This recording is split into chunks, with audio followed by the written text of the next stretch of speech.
Welcome to another episode of Today in Radio History. Today we spotlight an episode from Gunsmoke, which was originally broadcast today, May 22nd, 1954.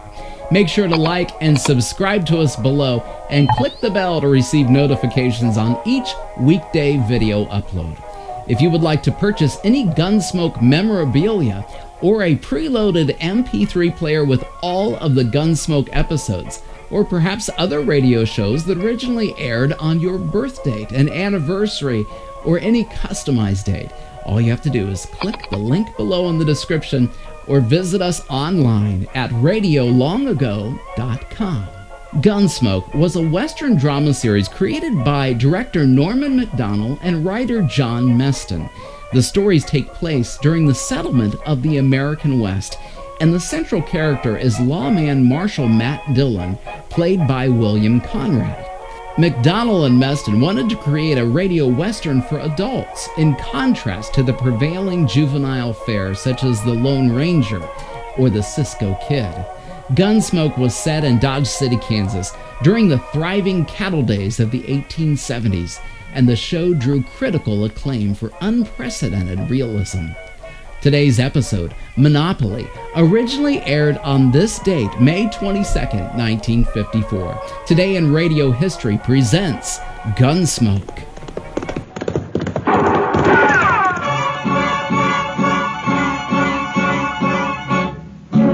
Around Dodge City and in the territory on West, there's just one way to handle the killers and the spoilers, and that's with a U.S. Marshal and the smell of Gunsmoke.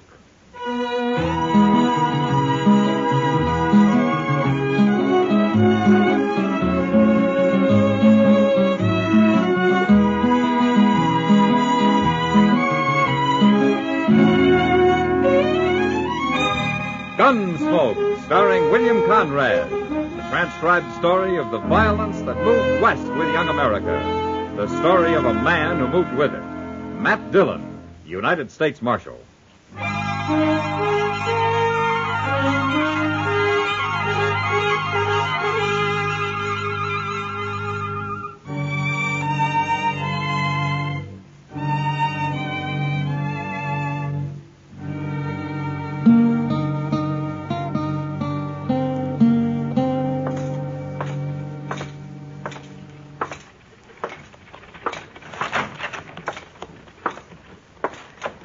Good morning, Chester. Good morning, Mr. Dillon. Is the prisoner awake yet? Yes, sir, he's awake, but he's sort of wishing he wasn't. No? Not after last night. I never saw Bob Adams that drunk before. I gave him some coffee a little while ago, and you know what, Mr. Dillon? He wouldn't drink it before he poured about a spoonful of tobacco in it. That's mule skinner style, Chester. My. Bring him out here, huh? Yes, sir. Come on out into the sun, Adams. It's time to own up to your dark and evil ways. Well, I sure must have been drunk if I let you throw me in jail, Chester. I didn't throw you in jail. He did. But I could have. Well, howdy, Marshal Dillon. I thought you was out of town. Well, I got back late last night, Adams. Just in time to stop you from blowing the roof off the Alfraganza. Oh, well, I don't even remember. Oh. There's your gun. You turning me loose? You didn't commit any crimes. You were just getting worked up to some. Oh, well, thanks for stopping me, Marshal. I guess I was a little wild. Too much to celebrate, that's what. Oh, what were you celebrating anyway? Well, selling out. Selling out? Yeah. You mean you sold your freight business? Both wagons and all my mules, the whole caboodle. Yes, sir, I sold out just like everybody else. What? It happened while you was away, Mr. Dillon. Every freighter in town has sold his outfit to a man called Ivy from St. Louis. We all got a good price for him, too. More than he was worth. Well, what's this Ivy going into the freighting business so heavy for? Says he wants to invest all his money in one business, not scattered around. Well, what are you and the other men going to do now that he's bought you out? Oh, we'll blow our money for a while and then probably go to work for Ivy. You know how it is. Only man who hasn't sold out's Joe Trimble. And that's just because he won't get back to town till today sometime. There's nothing wrong with Ivy, Marshal. He's as nice a fellow as you ever met. But I don't much like that man he has following him around all the time. Cam Spiegel. No, I don't like him neither. Did you say Cam Spiegel? That's right. Where are they staying? At the Dodge house? Why, Marshal, what's wrong? I don't know, Adams. But if this Ivy has Cam Spiegel with him, there's plenty wrong.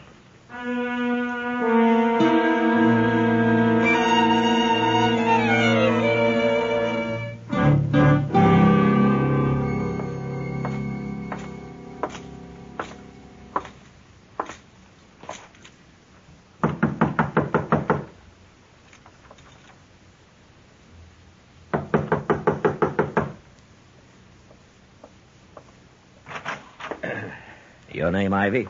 Oh, yes, it is. What can I do for you? I'm Matt Dillon, Ivy. I'd like to talk to you. Oh, you're the U.S. Marshal here. That's right. Well, come in, Marshal, come in. I've been wanting to meet you. Well, Marshal, Dodge acquired a new citizen while you were away. Yeah. I've So set I myself up in the freighting business. And as soon as I buy out Joe Trimble, I'll start running it. Well, that's fine, Ivy. But there isn't much money in freighting. None of these men you bought out are exactly rich. It's like any other business, Marshal. It depends on how it's run. Ah. You've had a lot of experience hauling freight, huh? Oh, none at all, but I hope to learn. Of course, I'll just manage the business, you understand? Ivy, I'm curious about two things. Tell you anything you want to know, Marshal. I realize my methods are a little unusual. Like paying these men more than their outfits are worth? Oh, I did that just to be sure nobody could say I'm unfair. And also because I don't want to be bothered with any competition once I get started.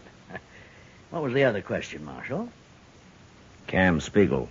Cam. Yeah. Oh, well, he works for me. Most businessmen don't need a man like Cam around. Well, I agree, Marshal. But you see, I brought a lot of money with me from St. Louis, and I hired Cam for protection, you might say. Oh, here he is now. Cam, this is Marshal Dillon. Really is, ain't it? Oh, you know him? Me and the Marshal have known each other a long time, Ivy. Fact is, he run me out of Amarillo once. Ain't that right, Marshal? You give me the same reasons and I'll run you out of Dodge, Cam.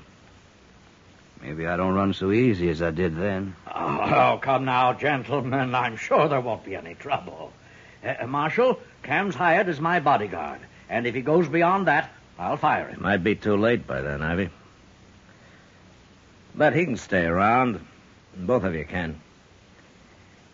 Till I find out what you're up to.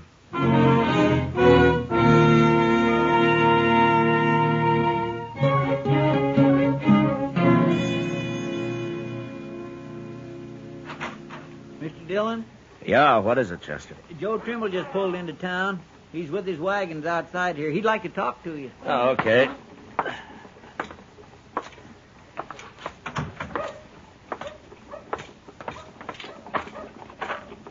Hello, Trimble. Marshal, I couldn't leave my mules out here. I'd have come inside. That's all right. What's the trouble? Nothing with me, but Jim Honecker down at the Sand Creek stage station said to tell you there's been too much engine sign around for comfort the last few days. He wants me to pass the word on to the Army, huh? Yeah. Chester, will you ride out to Fort Dodge and tell Major Honeyman? Yes, sir. I'll get started right away. I didn't see no engine sign, Marshal. I think Jim's getting a mite spooky living out there alone so much. I thought he had someone with him now. Nah. Fella couldn't stand it. He run off. Oh, hello, Marshal. Oh, Chester told me this is Joe Trimble. It is. Well, Trimble, I've been waiting for you. My name's Ivy. How do you do? And this is Cam Spiegel. How you do? Hello?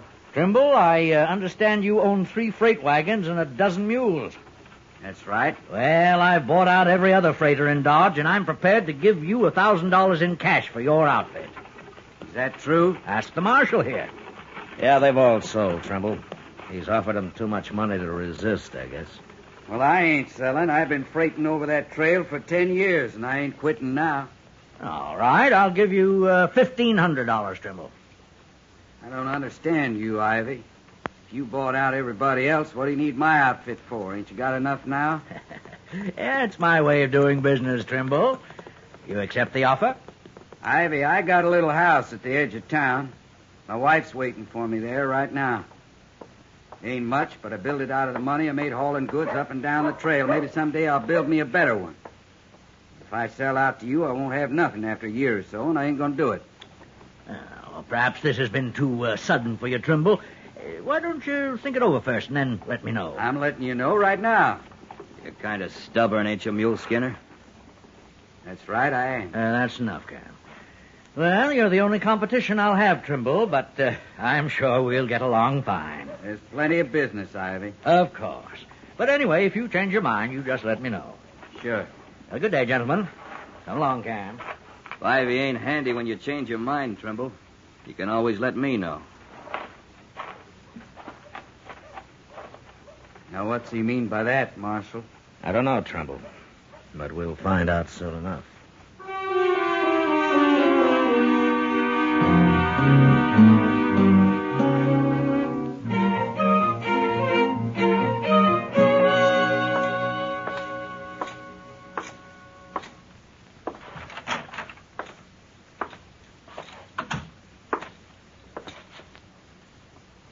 Chester, what are you doing? What is all this? Curtains, Mr. Dillon. Curtains? What for? Well, sir, a girl I know got some new ones, and she gave me these, and I thought nailing them up would make this place a little more inviting, if you know what I mean. A jail inviting? Oh, well, Mr. Dillon, I don't aim to hang none in the I cell. don't aim for you to hang 'em anywhere. Now pull 'em down and throw 'em out. Yes, sir. But that little girl's sure going to be mighty She disappointed. threw 'em out herself, didn't she? Frills. Marshal? Oh, hello, Chester. Hello, Trimble. You want to buy some... Chester. Marshal, you know what that man Ivy's done now? What, Trimble? Well, you remember yesterday how he tried to buy me out, and I couldn't understand why he needed every last freight outfit in Dodge? Now you know now, huh? I sure do. Marshal, just this morning, Ivy's doubled the usual prices for freighting. Doubled? That's what he did. Every merchant in town's hopping mad about it, too. They all come to me and want me to do all their freighting, but of course I can't. Not with only 3 wagons. Yeah. So that's Ivy's way of running a business right. He come to see me, too. Well, what do you want? He said if I doubled my prices, too, then everything would be fine. But if I didn't, it'd be unfair competition for him. You gonna do it? Of course I ain't. I'm an honest man, Marshal. Then you're in trouble. Bad trouble. What for? When are you making your next trip, Trimble? Oh, we're getting loaded now. I'm leaving for Sand Creek in the morning. I think I'll kind of ride along with you, Trimble. But don't say anything to anybody about it, huh? Oh. Oh, it's that other fella, ain't it? That Cam Spiegel. That's what Ivy hired him for, Trimble, in case he ran into somebody stubborn. Like you.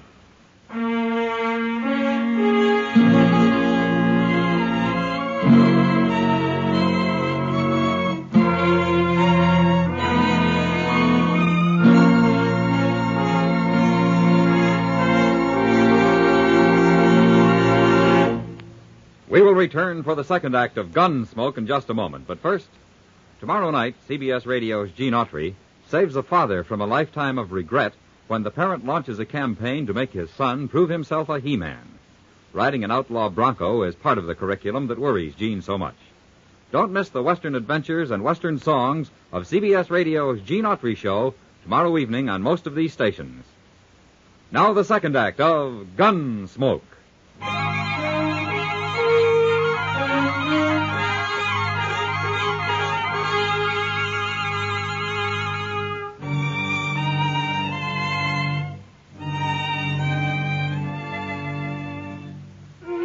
It wouldn't be much trouble to hide out with a rifle somewhere along the trail and shoot a teamster off his wagon. And since it was so easy, I figured that was how Ivy would tell Cam Spiegel to get Trimble out of the way. So I took my horse and went along on the trip to Sand Creek. As it turned out, I might as well have stayed in Dodge. In fact, it would have been better if I had. We made Sand Creek all right, and a few days later, early one morning, We were almost back to Dodge when we saw Chester riding out of town to meet us. He's riding like a big wind, Marshal. Any time his horse isn't walking slow, Chester's in a real hurry, Trumbull. Chester ain't exactly all Injun, is he? No. But he can surprise you sometimes. I know. I've seen him. Well, let's pull up here. Oh, there.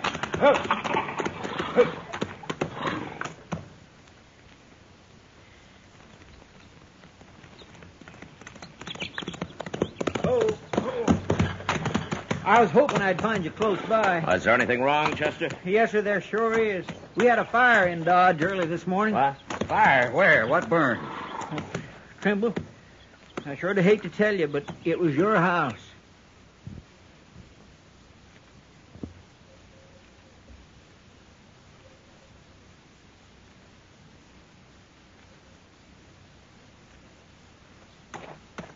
Was it bad, Chester? Plumb to the ground. My wife. Oh, Doc's out there with her now. She was still alive when I left. Oh. Give Trumbull your horse, Chester. You can drive the wagon on in from here. Yes, sir. That's why I come to meet you. Here, Trimble. Thanks, Chester. Any idea how it happened, Chester? No, sir. Nobody has. All right, we'll see you in Dodge. Let's go, Trumbull.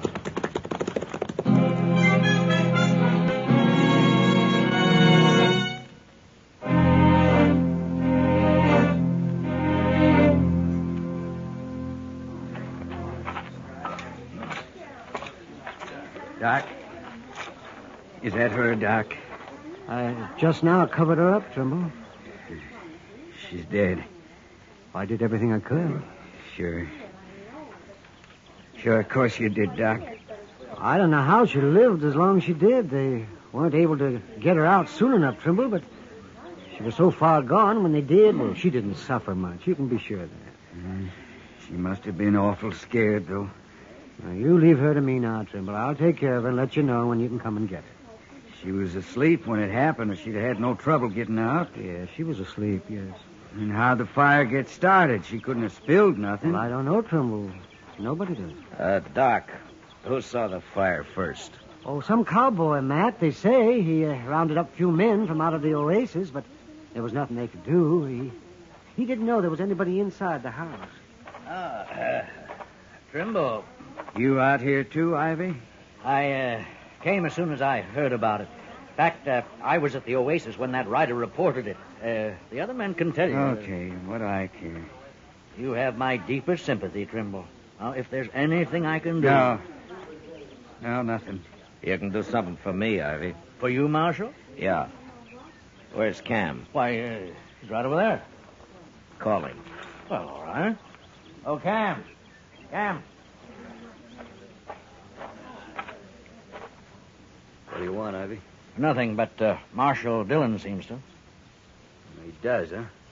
Where were you when you heard about the fire, Cam? I was in bed, Marshal. Who woke you up? Nobody. I heard people shouting. I got up. Anybody see you? I don't know. Why should they? Ivy, Yes, Marshal. you still want to buy Trimble's outfit? He might sell. No. Why, of course I do. But I'll only give you $1,000, Trimble. You've waited too long. I didn't say I'd sell you nothing. What makes you think I would? Wait a minute, Trimble. Ivy, you got a good alibi. I'm sure of that. I won't even bother to check on it. But you don't seem to have one, Cam. Now, wait a minute, Marshal. You're going too far if you're suggesting that either one of us had anything to do with this. I won't stand... Shut up, Ivy. Now, how about it, Cam? You know you don't scare me none, Marshal. I can't prove you had anything to do with this, Cam. No, you can't. But you'll have to prove you didn't. And you'll have to prove it by someone reliable. I'll give you till noon. What happens at noon, Marshal? You leave town. Oh, now, aren't you being a little high-handed, Marshal? Call it Dillon? what you want, Ivy. But he still has till noon.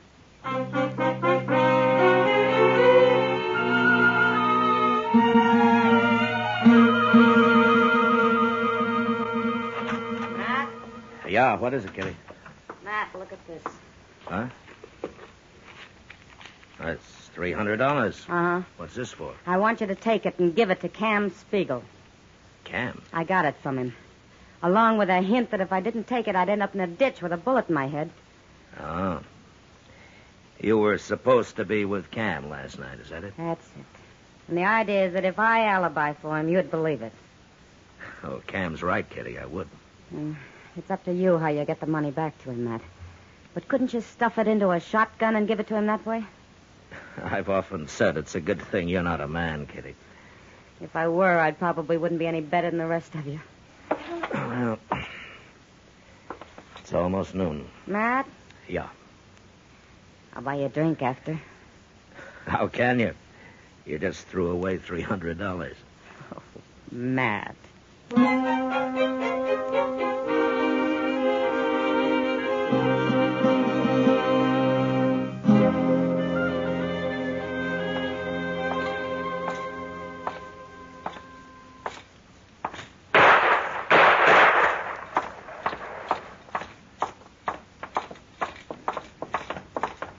Mr. Dillon? Did you see it, Chester? Right in the Longhorn there. Trimble come in, tried to shoot Cam Spiegel, and Cam killed him. Trimble drew first, Mr. Dillon, but he just wasn't fast enough. Get out of the way, Chester. Yes, sir.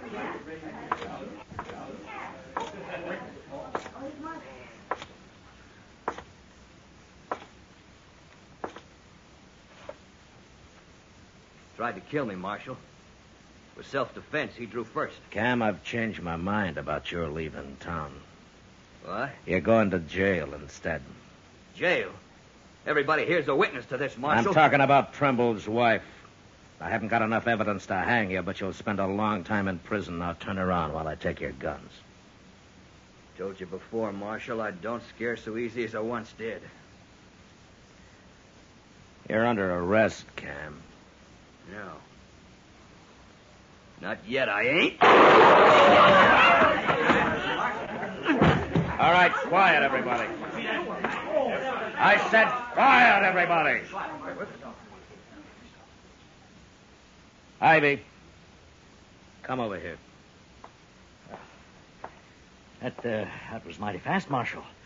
But he had it coming. He shouldn't have tried to draw on you. Trimble's dead, too, Ivy. Trimble tried to kill him, Marshal. You know that. I guess Trimble figured he had a pretty good reason. That may be. But you can't prove I had anything to do with it. If I could, I'd throw you in jail. But I'm not even going to run you out of town. Okay? You've certainly no reason to. I'll see you later, Marshal. Just a minute, Ivy.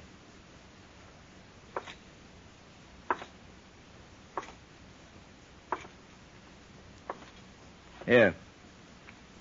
Here's $300 Cam gave to Kitty to alibi for him. Somehow she didn't want to do it. I don't know anything about it. Why, give it to me. Take it, Ivy.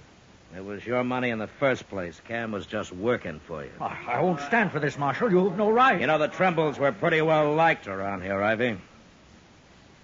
You just might get out of town alive. If you hurry.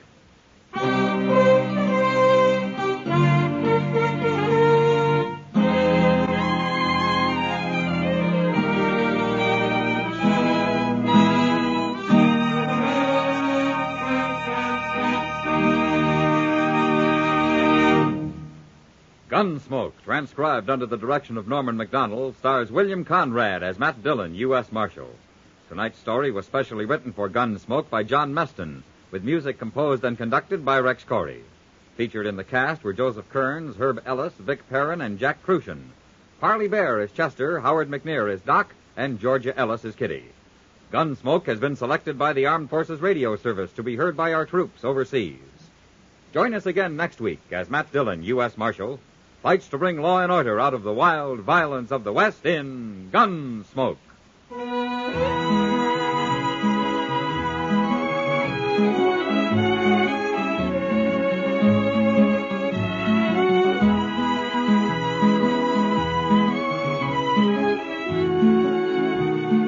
Dear listener, yours truly, Johnny Dollar, puts his signature on an action-packed mystery thriller every Tuesday evening on CBS Radio over most of these same stations. Hear Hollywood star John Lund as Johnny Dollar, the man with the action-packed expense account. He's a freelance investigator. His territory takes in the four corners of the globe. This thriller's a hit show that will keep you on the edge of your chair every single second. Tuesday night, yours truly, Johnny Dollar, is waiting just for you. George Walsh speaking. Lionel Barrymore's Radio Hall of Fame is great Sunday night drama on the CBS Radio Network.